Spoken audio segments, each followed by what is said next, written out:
Welcome everyone. I'm Jed Schlackman.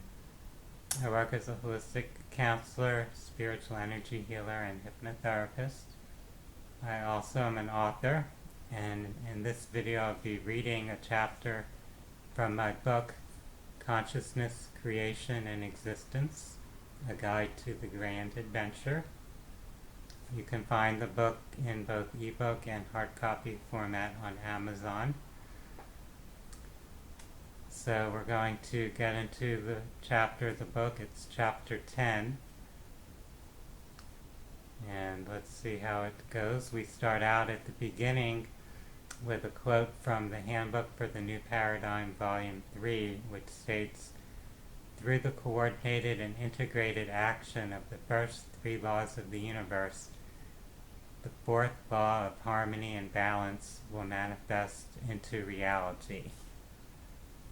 And to fill you in on the first three laws, those are the laws of attraction, intention, and allowance.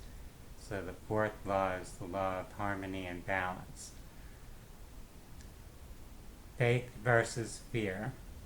Remember, the four principles are always working even when they are being applied from patterns of imbalance.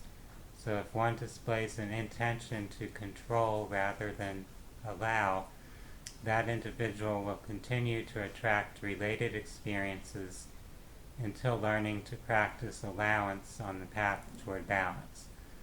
If you have a vibration of trust and faith, you attract that which supports your trust and faith, while a vibration of doubt will attract that which seemingly supports and confirms doubts. In life, some faith is indeed misplaced, and some doubts are certainly well advised. However, lacking faith and trust in the process of creation itself is logically self-defeating, since you are an expression of the Creator. The need for control is self-feeding and addictive. The more you have a vibration of needing to control in pursuit of your desires, the more you will start to notice things that could conceivably interfere with your desires, and the more energy you will focus on attempting to control these things, thereby drawing your energy away from your original intention. Now your intention to control is attracting all the things which foster the controlling urge, subverting the attraction of that which was desired initially. If the initial intention were held in focus and then allowed to be generated in external reality by the principle of attraction, then the problems resonating with the control need vibration would not be invited. Thus, we see here how utterly vital it is to release fears and doubts in order to be open to effectively applying the creative principles in positive ways. Otherwise, the principles will naturally attract experiences that feed our fears and doubts. Fear is a very powerful creative force vibration. Fear being alone, and you attract abandonment. Fear airplanes and attract invitations to travel. Fear illness and attract infections. Fear speaking out, and you will be called upon to express yourself. Often, people live their lives around the goals of protecting themselves from fears. Someone who fears being alone will go to great lengths to keep someone from abandoning them, even though these efforts could actually push a person to leave. People who fear air travel could arrange their lives to minimize travel or access alternate forms of transport. People who fear illnesses could minimize contact with other people and obsessively sanitize their homes, even though these measures can suppress development of normal immunity.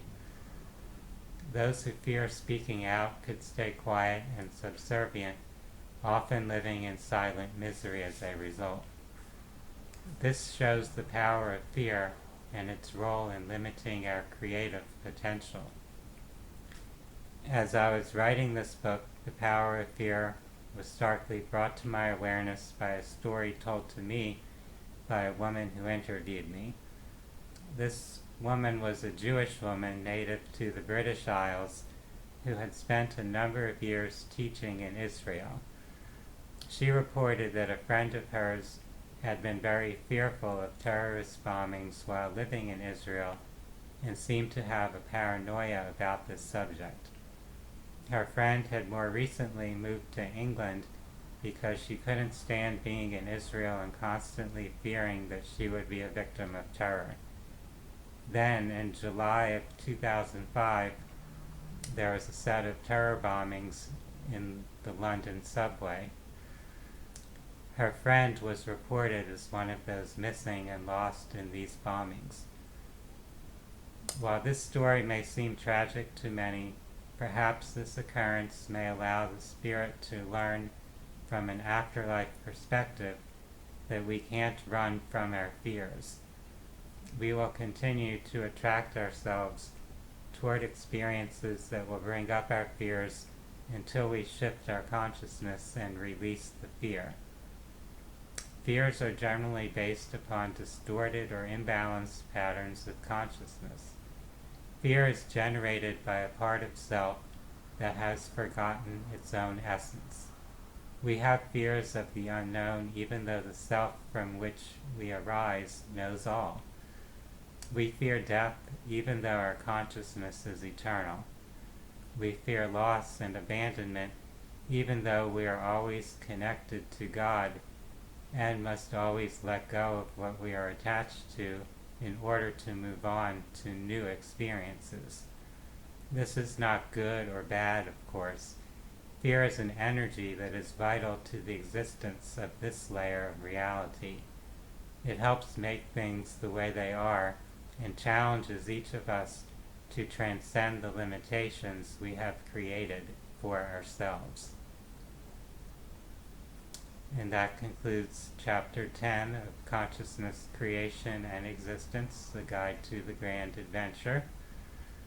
Again, if you're interested in reading the whole book, you can find it on Amazon.